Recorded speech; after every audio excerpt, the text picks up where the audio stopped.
Hello friends, today I'm going to show you how to play a Louis Armstrong solo on ukulele. If you're learning how to solo, one of the best things you can do is figure out what the masters played before you. But that's kind of hard if you're playing uke, and most of the solos in a genre that you love were played on saxophone and trumpet, which have a much wider range. But I happened to find this 1929 solo of Louis Armstrong's over top of When You're Smiling that fits perfectly on this instrument. So first let's listen to it, and then I'll break down how we're going to play it.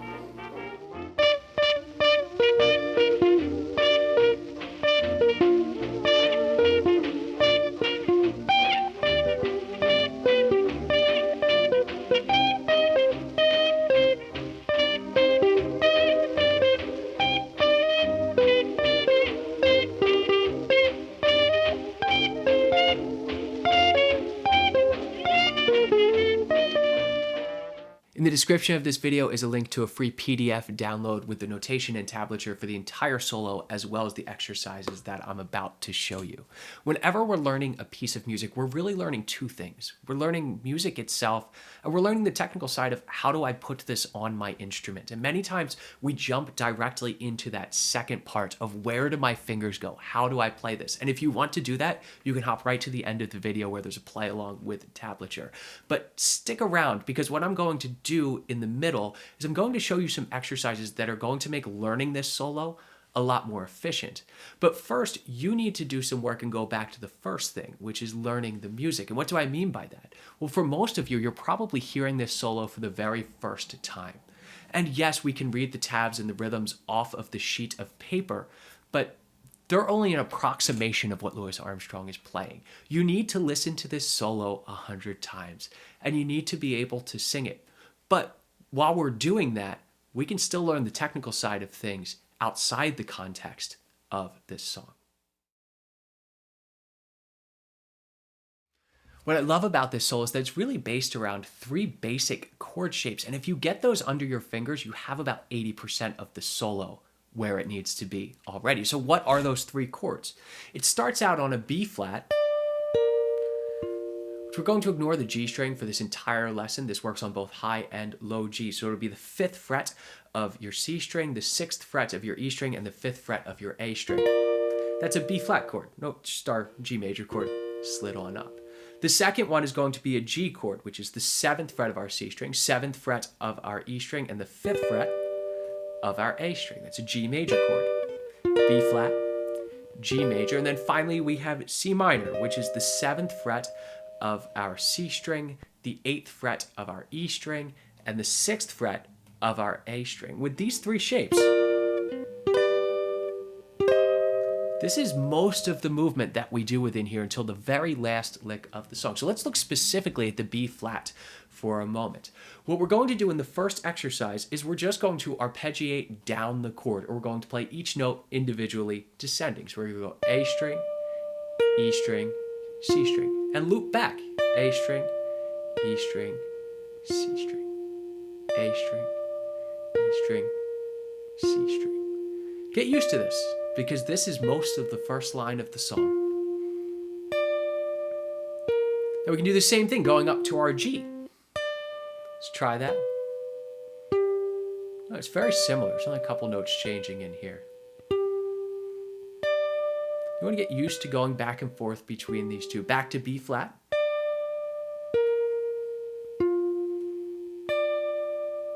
Back to G. There we go. And then up to that C minor. See how little that transition is in there? Back to G.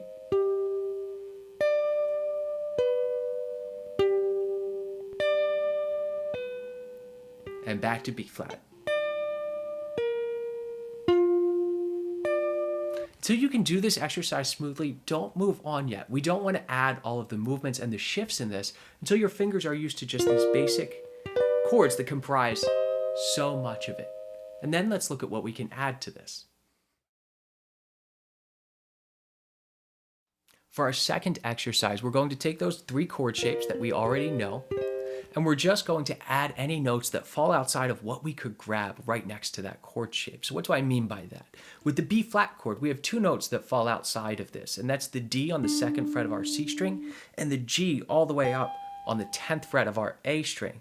So we're going to arpeggiate down our chord just like before, but now we're going to go down to the D, and the second time go up to the G, 10th fret of our A string, and repeat that.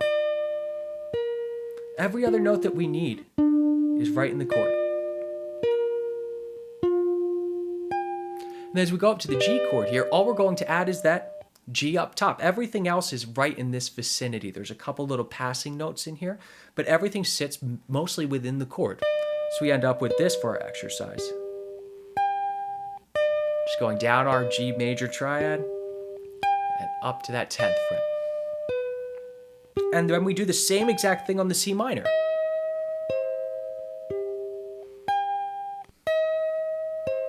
Practice these little exercises independently because this covers most of the hand motions that you need within this piece. And you might say this doesn't really sound much like the solo, but watch my hand for the first line of the solo. If you've already solved the musical part of hearing what you need to play this, your hand is already solving the technical side. 1, 2, 3, 4, 1.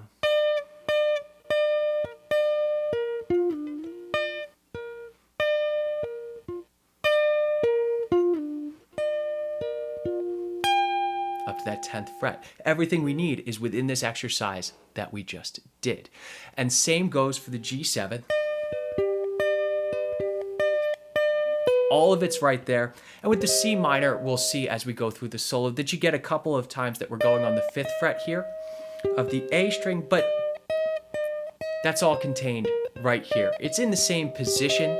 We just need to slide back. So it's not really a big deal technically. We can go up and down the neck. That's the hard part. Getting a note that's right here is the easy part. Now there's one lick in this piece. That's the very last lick that we need to go over and find a good fingering for. This video has been brought to you by the Magic Ukulele Club, my own learning platform where I get to teach music like this every single week. Every month we choose one jazz standard and go through and learn the chords, chord substitutions, and how to solo over top of it. So join us over there for hundreds of lessons and to be a part of our community. While most of the solo is based around those 3 chord shapes, we have this cool little lick at the end. And let's figure out how to play that. It's really coming down a B flat chord again, but we're starting on the 8th fret of our A string, pulling off to the 5th fret, and then playing the 6th fret of our E string. And then we're going to bring the first finger around, play the 4th fret of your E string, up to the 5th fret, just slide right in. Then we go to the 6th fret of the A string, and resolve to the 5th fret. So the whole solo sounds like this. If you spend a little bit of time each day just listening to the music and practicing these exercises, when you go to dive into the full tabs and play along with this, it's going to be much easier than simply trying to read what's off the page because you're working out a lot of the problems that are inherent in this solo versus trying to just power your way through it time and time again. So now let's try it with the tabs.